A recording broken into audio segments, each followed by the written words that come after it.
Welcome to the deep dive. Today we're plunging straight into a stack of fascinating pieces all tangled up around Lisbeth Salander and the wild ride she's on. What's really cool about our sources today is how different they are. Yeah. We've got everything from vivid descriptions and what's going on inside Salander's head to raw news reports, clipped emails, and even some seriously brainy math scribbles. It's like looking at a puzzle box from a dozen different angles. Exactly. And for you listening, the key here is seeing how these seemingly random bits actually fit together. Our job today isn't just to tell you what happened, but to, pull out the threads connecting these fragments. We want you to understand the forces shaping Salander's world right now, track the crazy turns the story is taking, and point out some of those aha moments you might miss otherwise. Okay, let's get right to it. We first find Lisbeth in Grenada, this beautiful island that, as one source reminds us, is also known as Spice Island, but it's no vacation for her. There's this really unsettling scene she overhears in the hotel room next to hers, a woman being held against her will. What struck me is Salander's almost cold reaction. She thinks, not Lisbeth Salander's problem.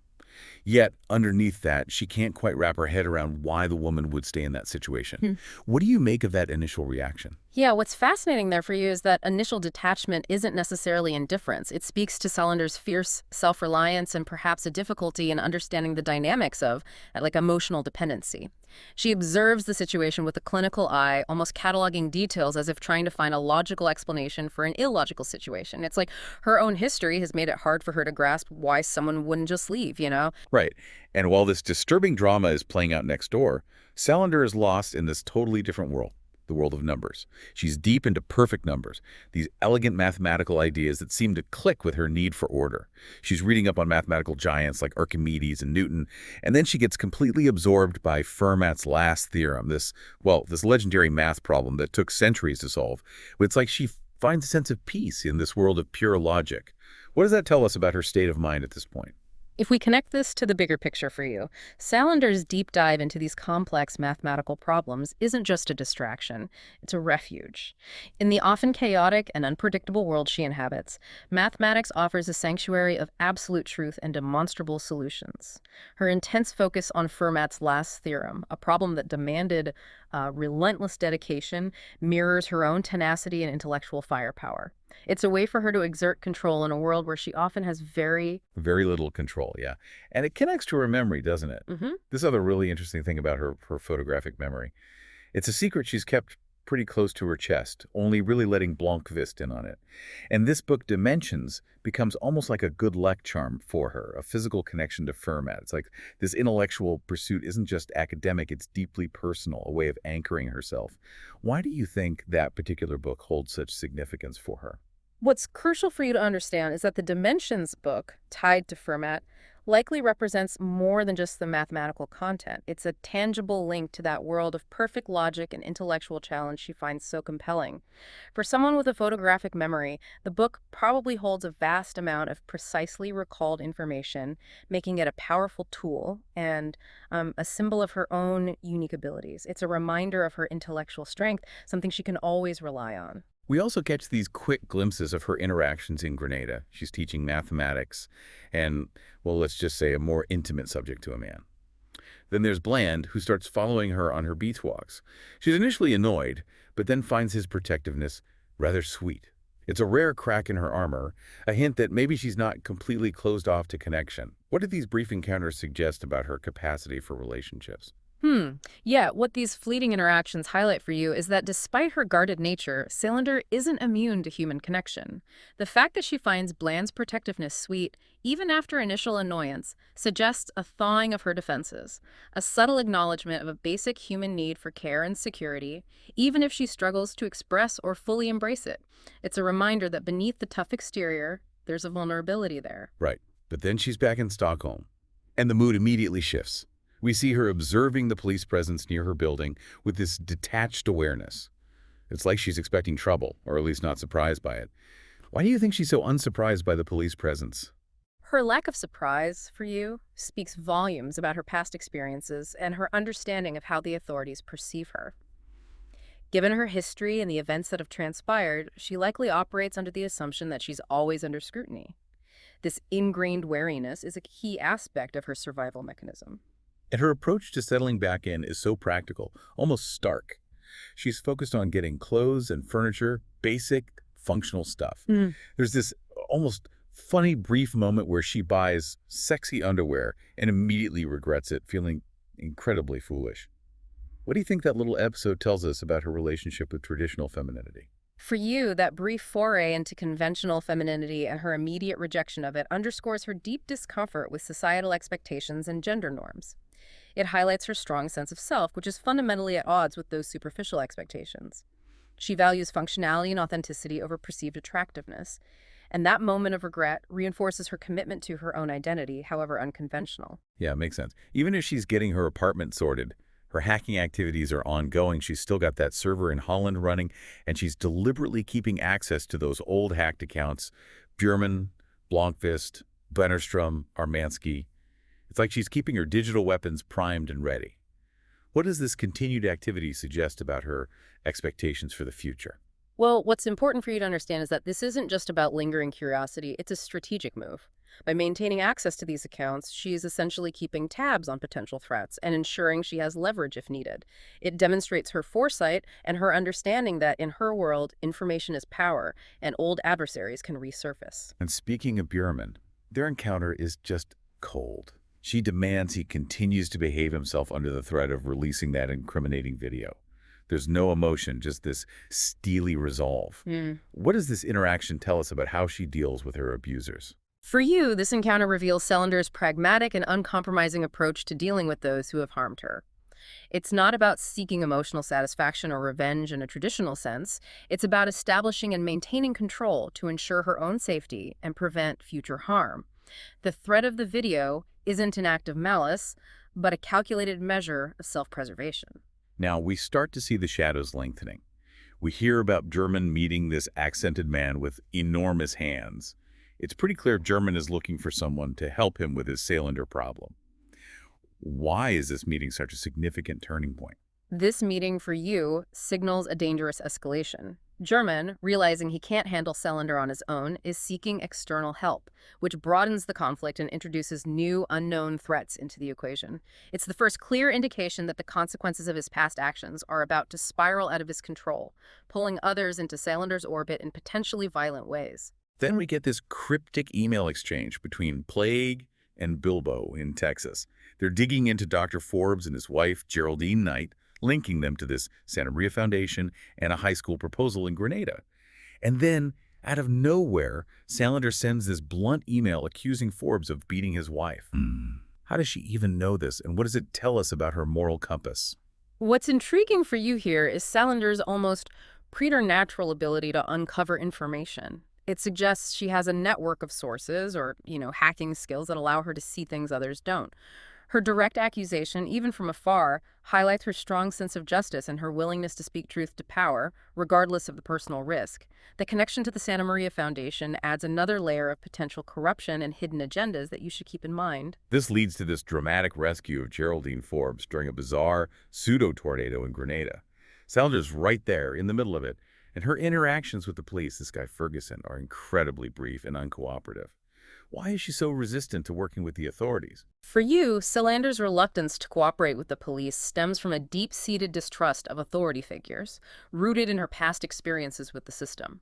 She prefers to operate independently, relying on her own judgment and methods.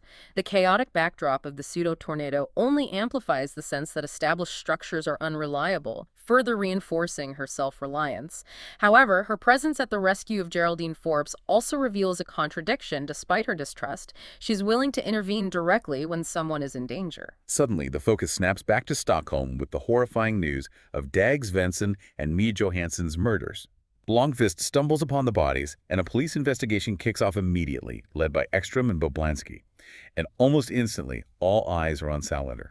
Why is she the immediate go-to suspect? What you need to understand is that Salander's past, including her institutionalization and her history of, unconventional behavior, makes her an easy target for suspicion in the eyes of the police. Dr. Teleborian's previous assessments of her mental state provide a convenient narrative that aligns with their initial assumptions, even without concrete evidence directly linking her to the crime.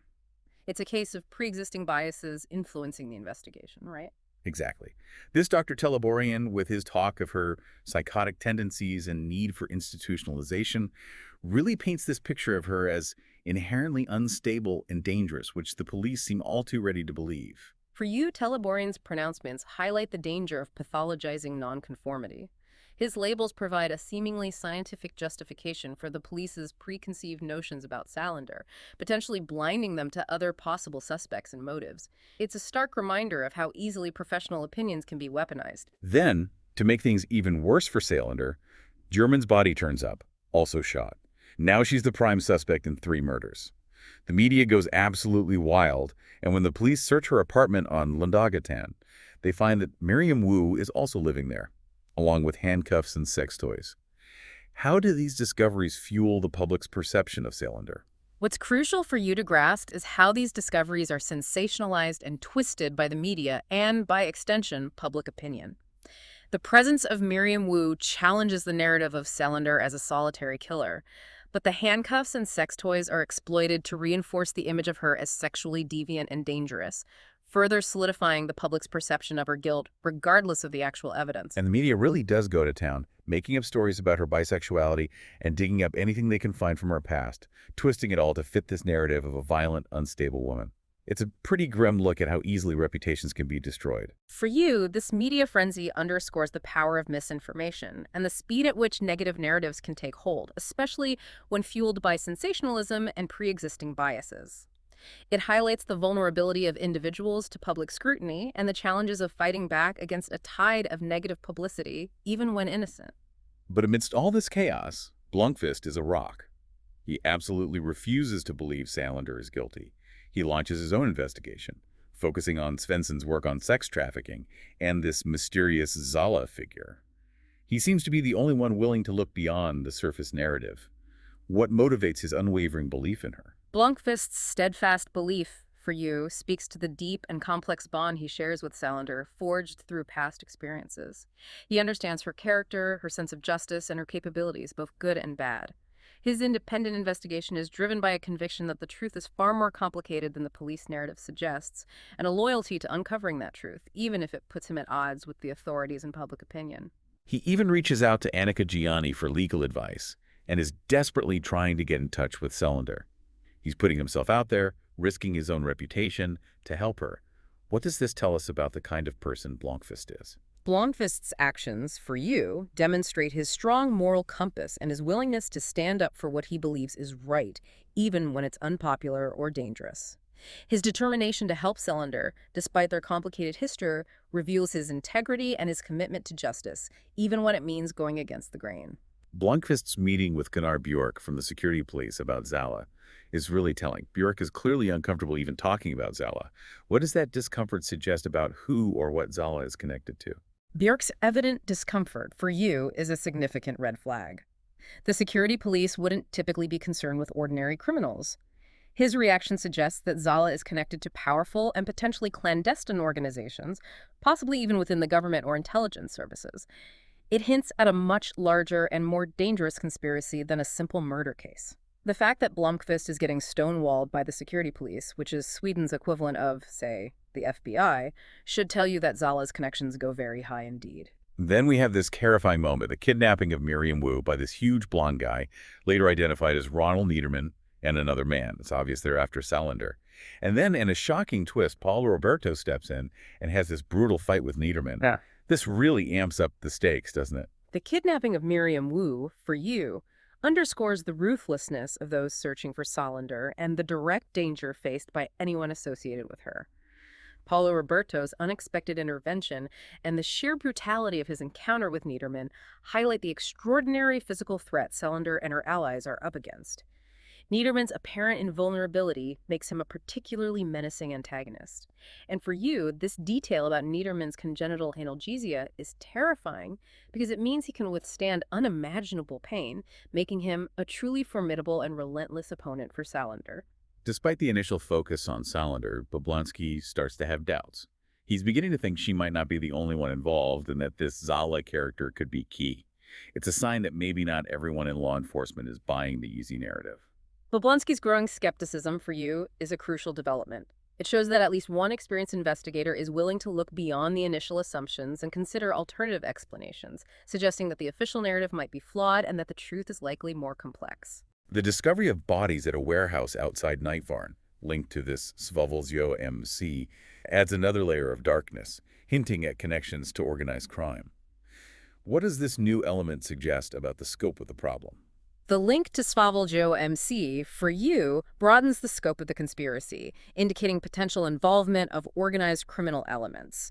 This suggests that the murders of Svensson and Johansson might be tied to larger criminal enterprises, such as the sex trafficking ring Svensson was investigating, and that powerful individuals are involved in protecting these operations. And then we have this incredibly violent confrontation at German's summer cabin.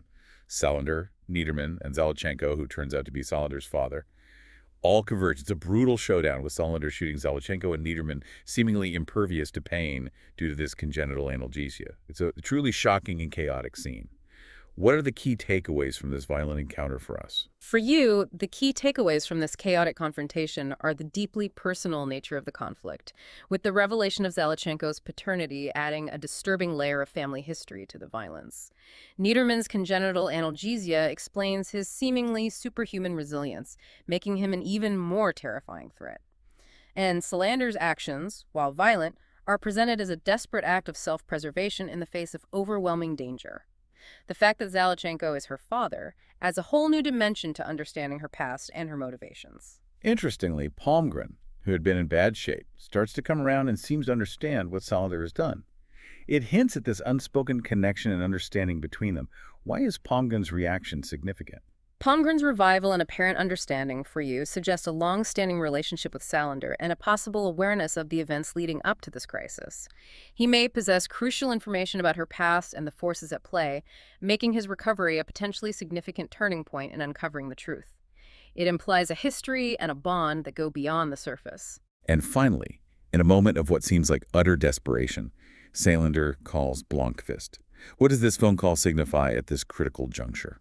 Salander's call to Blomkvist for you signifies a moment of extreme vulnerability and a recognition that she needs help from someone she trusts, despite their complicated history. It suggests that she sees him as her last resort, a lifeline in a situation that has become overwhelmingly dangerous. It's a testament to the underlying trust and connection that still exists between them. So as we try to piece all this together, a few really intriguing details jump out. This phrase, all the evil, from Palmgren's notebooks keeps popping up, but its meaning is still a mystery. What do you think its significance might be for us to consider? The unresolved meaning of all the evil, for you, likely points to a significant traumatic event or a defining principle in Salander's past that continues to shape her actions and the events unfolding around her. It could be a key to understanding her motivations and the nature of the forces she's up against.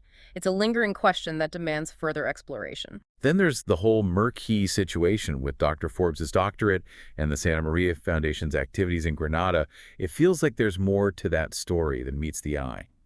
What should we be paying attention to there?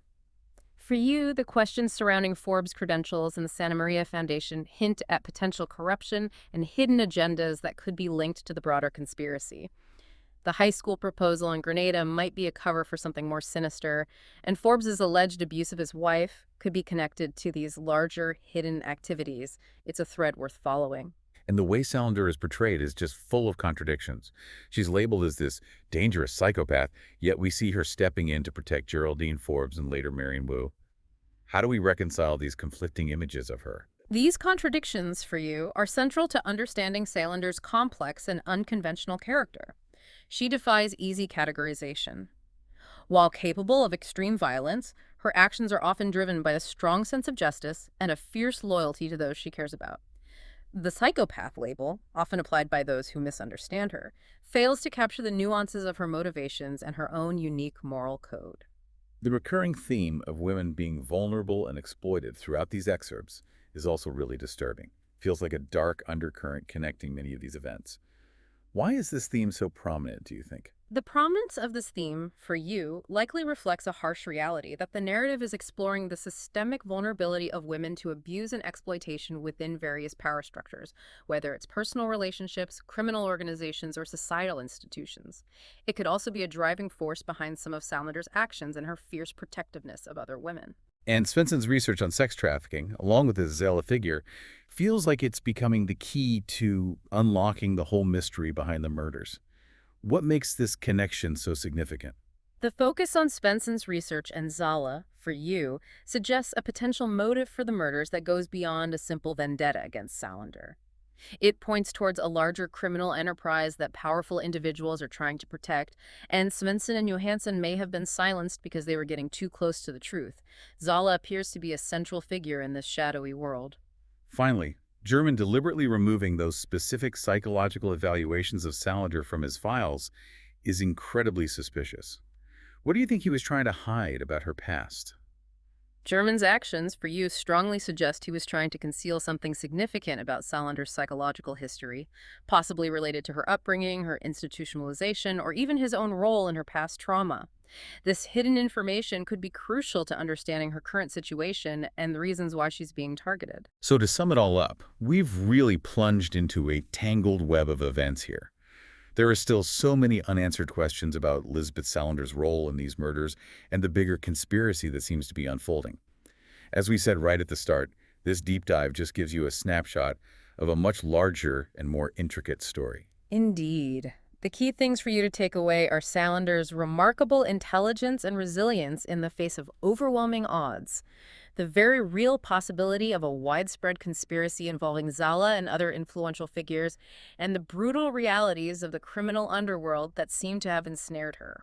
That brings us to our final thought for you to chew on.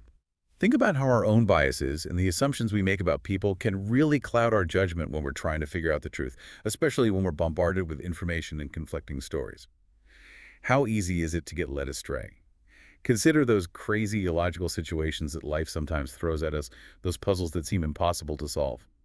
Until our next deep dive, keep questioning everything.